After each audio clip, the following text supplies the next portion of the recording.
누구나 재배할 수 있다고 하길래 고속도 올리고 그래서 한번 재배를 해보려고 여기까지 왔습니다. 비타민 함량이 보통 사과보다 200배 이상 많아 비타민의 보고로 알려진 비타민 나무.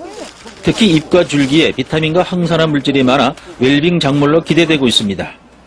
비타민 나무 잎을 대상으로 실험한 결과 항산화 효능이 높은 트리로사이드 등 플라보노이드계 화합물이 다량 함유되어 있는 것으로 보아 당뇨 질환이라든가 혈압 질환에 효능이 있을 것으로 예상됩니다. 또한 뿌리의 활착률이 높은 비타민 나무는 토사 유출 예방 효과가 뛰어나 흙탕물 저감 사업에도 큰 도움을 줄 전망입니다. 특히 이름도 생소한 이 비타민 나무는 춥고 척박한 땅에서도 잘 자라기 때문에 산림이 많은 강원도 지방에 적합한 특화 작목으로 주목을 받고 있습니다. 강원도 농업기술원도 비타민 나무에 대한 기능성 물질을 연구해 고기능성 가공 상품을 개발할 계획입니다. 비타민 나무는 그 기능성 면에서 굉장히 뛰어난 그리고 강원도의 적응성이 뛰어난 작목으로 판단이 되고 있습니다. 다만 농가분들 입장에서 그 유통 과정을 충분히 고려하시고 계획을 세워서 접근하신다면 좋은 작목이 될 수 있을 거라고 판단됩니다. 강원 비타민 나무 작목반은 농민들의 안정적인 생산을 위해 다음 달에 가공 공장을 지을 계획입니다. 최근 웰빙 붐을 타고 있는 비타민 나무가 재배 면적이 늘어나면서 새로운 고소득 작물로 떠오르고 있습니다. YTN 홍영기입니다. 안녕하십니까. 강원도 춘천의 한 과수원. 예, 안녕하십니까. 예. 이게 비타민 나무. 네, 이게 바로 비타민 나무입니다. 엄청 크네요. 얼핏 봐서는 잎만 무성해 보이지만 자세히 들여다보면 콩알만한 열매들이 가득 달려 있습니다. 이 나무의 이름은 비타민 나무. 그런데 왜 비타민 나무라고 불릴까? 옛날에 징기스칸이 이 유라시아를 점령할 당시에 고된 전투와 행군에 지친 말들을 고비 사막을 지나면서 이 비타민 나무 숲에다가 버렸답니다. 근데 이 버려둔 말들이 이 비타민 나무 잎과 열매를 뜯어먹고 다 병이 희복이 되고 말에 털이 윤기가 자르르 흐르면서 다시 희귀하더라 이거죠. 그래서 이 나무는 남노이데스 말, 히포. 말이 털이 빛나는 나무다. 그래서 히포페이 남노이데스라고 부르기도 합니다. 아직 수확 전이라 덜 익은 풋사과처럼 시큼합니다. 근데 지금 그 정도만 드신 거 가지고 하루 지금 비타민 카바가 다 되고 남았어요. 또 세알로요? 아이, 그럼요. 대체 이 작은 열매에 얼마나 많은 비타민C가 들어있는 것일까? 직접 비타민 나무를 분석한 학자를 만나봤습니다. 열매와 잎을 분석해본 김명조 교수는 그 결과에 깜짝 놀랐다고 합니다. 예, 그렇습니다. 이게 밑에 부분이 잎 부분입니다. L이. 그러니까 열매에 대한 바이타민 C가 평균 약 100g당 260mg에서 850mg 정도 이렇게 차이가 있다고 보면 좋을 것 같고요. 품종과 재배 지역에 따라 차이는 있지만 이 열매의 비타민C 함량은 100g당 약 600mg 정도. 이 정도면 사과의 1000배, 오렌지의 66배에 달하는 수치입니다. 놀랐어요. 이렇게 자연에 들어있는 식물에서 이렇게 많이 들어있을 수 있나 하는 그런 생각까지 했었거든요. 9년 전 비타민 나무를 국내에 처음 들여온 한상노 씨. 나무에서 따낸 열매와 잎을 가루 형태로 가공한 뒤 이를 원료로 각종 식품은 물론 알약 형태의 비타민 제품까지 만들고 있습니다. 이제 저희는 어떤 방법으로 하냐면 이 열매를 수확을 해요. 네. 수확을 하면은 이제 세척을 해서 네. 얘네를 가지고 어디로 급냉을 시켜요. 네. 동결건조를 시켜가지고 이름을 추출을 한 거거든요. 해서 분말을 하게 되면은 얘는 그냥 물에 들어가면 그냥 사르르 녹아버리죠. 그 어떤 합성 물질도 넣지 않고 오로지 열매와 나뭇잎만을 갈아 만들었다는 순도 100%의 천연 비타민제. 이건 우리가 일반적으로 비타민 시중에 사 먹는 비타민하고 똑같은데. 그럼요. 이렇게. 예. 현재 한 씨는 정부로부터 천연 비타민 연구 자금을 지원받아 상품화를 위한 막바지 개발 작업을 진행하고 있습니다. 이 즙을 동결 건조를 해서 어떤 우리가 상품화를 만들지 않습니까? 그런 수치가 엄청나게 뛰어 올라오죠. 수분이 없어지는 상태니까. 자료에 보면 비타민 C가 어떤 건 뭐 100g당 2000ml까지 보고된 자료도 있습니다.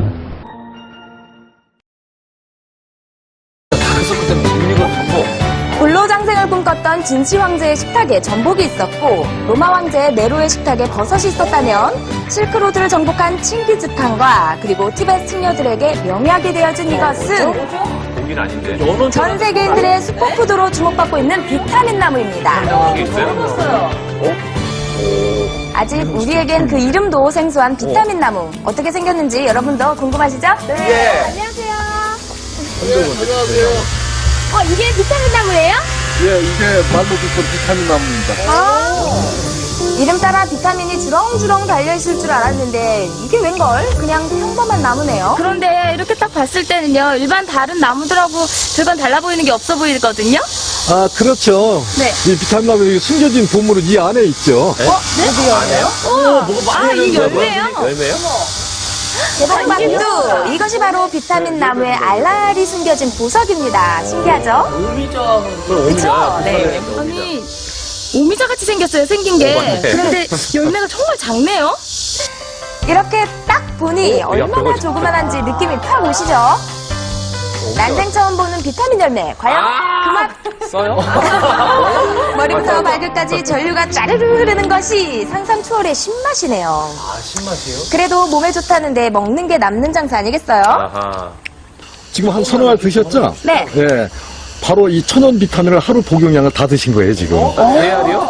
이렇게 작은 거 네 알에 다 들어가 있다고요? 일일 권장량이요? 예, 우리가 그제서야 왜 이 나무를 비타민 나무라고 부르는지 이해가 가더라고요.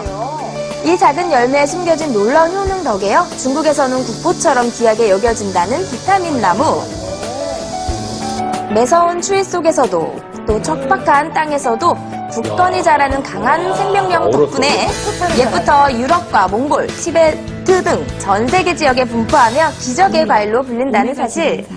아미노산 등 좋은 성분을 많이 함유하고 있어서 혈액순환을 돕고 노화 방지에 탁월한 효과를 가집니다.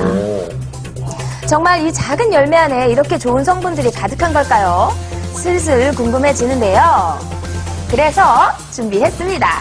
과연 어떤 성분이 들어가 있는지 분석 실험을 진행한 결과 이 비타민 나무 열매에는 다양한 유효 성분이 포함되어 있는데요. 특히 비타민 C의 경우 약 200에서 2000mg 정도의 높은 함량을 나타내는 것으로 보고되어 있습니다.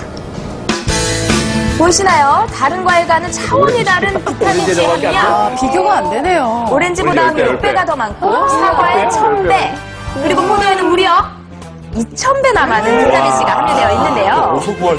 여러분 아직 놀라기엔 이릅니다. 열매 말고 나뭇잎에도 숨겨진 효능이 또 있다는데요. 직접 이 효능을 체험했다는 분을 찾아가 봤습니다. 또 비타민 나무 정도 많이 찾으시겠네요. 바로 그 주인공인 전춘옥 주부입니다. 30년 동안 툭하면 생기는 잇몸 질환은 물론이요, 여름철마다 아토피 피부염으로 고생을 하셨다는데요. 여름이면 그렇게 짓물러요. 이렇게 살들이 닿는 데가. 그래가지고 뭐 피부과도 많이 다녀봤고 또 이런 데도 이렇게 여름이면은 뭐가 나요. 근데 그거를 뿌리고 그로부터는 그게 없어졌어요. 전춘옥 주부를 오랜 고통의 시간에서 해방시켜 주었다는 이것의 정체는 바로 비타민 나뭇잎인데요. 그 방법을 살펴보니 말린 나뭇잎을 물에 넣어 팔팔 끓여주기만 하면 된답니다. 이렇게 간단해도 되나요? 그렇죠. 비타민차를 마시기 시작한 지 1년이 지난 지금 이제는 그 맛에 홀딱 반해버리셨답니다. 맛이 같아가지고 그냥 맹물 먹는 것보다 훨씬 좋으니까 어디 가도 가져가고 그냥 매일 한 1.8리터 정도 그냥 매일 먹고 있어요. 아토피 피부염을 낫게 한 또 다른 방법은 바로 차를 피부에 뿌려주는 것. 피부에 발라주면은 부드럽고 가려운기가 없어지니까 이게 자동으로 낫더라고요. 그렇다면 비타민 나뭇잎에는 어떤 성분이 숨어 있는 걸까요? 비타민 나무에는 강력한 항산화 물질인 비타민 C가 다량으로 함유되어 있습니다. 인체에 유해한 활성산소를 제거하기 때문에 활성산소로 인해 발생되는 아토피 피부염이나 건성과 같은 면역성 피부 질환에 효과가 있다라고 볼 수 있겠습니다. 작은 열매에 숨겨진 어마어마한 놀라운 비밀 하나가 더 있습니다. 전 세계적으로 비타민 열매에 대한 다양한 연구가 속속 펼쳐지는 가운데 심지어 암세포를 억제한다는 놀라운 사실이 밝혀졌는데요. 여기서 그냥 지나칠 수 없겠죠? 사실 확인 들어갑니다. 지금 보이는 것이 바로 유방암세포인데요. 여기에 비타민 열매 추출물을 떨어뜨린 후 어떤 변화가 일어날지 지켜보기로 했습니다. 48시간 후 암세포가 현저하게 줄어든 것 보이시죠? 네, 실험 결과 비타민 나무 열매에 포함되어 있는 피토스테롤 등과 같은 유효 성분의 작용으로 유방암 세포의 생육을 억제하는 효과를 나타낸 것으로 추측해 볼 수 있습니다. 실제로 이 비타민 열매를 먹고 난 뒤 새로운 삶을 찾았다는 한 주부를 만나기 위해 강원도 철원으로 떠났습니다. 겉으로 보기엔 혈색도 좋아 보이고 건강해 보이시는데요. 무슨 일이 있으셨나요? 밥을 먹는데 여기가 갑자기 찌르륵 하는 거예요. 딱 한 번 찌르륵 하고 그 다음엔 신호가 안 오는 거예요. 그래서 이제 3년이 됐으니까 이제 정기검진을 받으러 가야 되겠구나. 검사 결과 유방암으로 3개월 시한부 판정을 받은 고민경 씨. 그 후 하던 사업을 접고 공기 좋은 철원으로 내려왔다가 우연히 지인의 소개로 비타민 나무를 알게 되었답니다. 지푸라기도 건지는 심정으로 효과를 봤다니까 그래 한번 속는 셈 치고 먹어보자. 역시 특별할 건 없습니다. 사시사철 냉동실에 얼려둔 비타민 열매에 신맛을 잡아줄 이온 음료를 넣어 함께 갈아주면 끝인데요. 이렇게 하루에 3번 비타민 주스를 식전에 챙겨 먹었더니 놀라운 변화가 찾아왔습니다. 비타민 나무 실시간 검사를 했습니다. 그 사람들이 얼굴 혈색도 확 바뀌었다고 그래요. 꾸준히 비타민 주스를 마신 결과 7년 만에 완치 판정을 받은 고민경 씨. 이후 주스 외에도 열매를 다양하게 섭취할 방법을 찾았다는데요. 바로 비타민 열매와 잎 그리고 설탕을 넣어 만든 비타민 열매 효소입니다. 밥상에 올라가는 모든 음식에는 이 효소가 꼭 들어간다는데요. 고기 잡냄새를 제거해주고요. 그리고 육질이 굉장히 부드러워지고 하여튼 감칠맛이 있어요. 효소의 새콤달콤한 맛 덕분에 다른 양념을 더하지 않아도 그 맛이 일품이라고 하니 저도 한번 만들어 볼까 해요. 그리고 나물을 무칠 때나 볶음 요리를 할 때는 비타민 나뭇잎을 넣어주는데요. 이파리를요? 건강을 되찾기 위해 음식 하나를 먹을 때도 노력을 기울였다는 고민경 씨. 두 번 다시 오지 않을 줄 알았던 평온한 일상, 이것이 가족에겐 가장 큰 기쁨입니다. 아리가 치유됨으로써 가족의 행복이 있게 됐다는데 비타민 나무라고 생각을 합니다.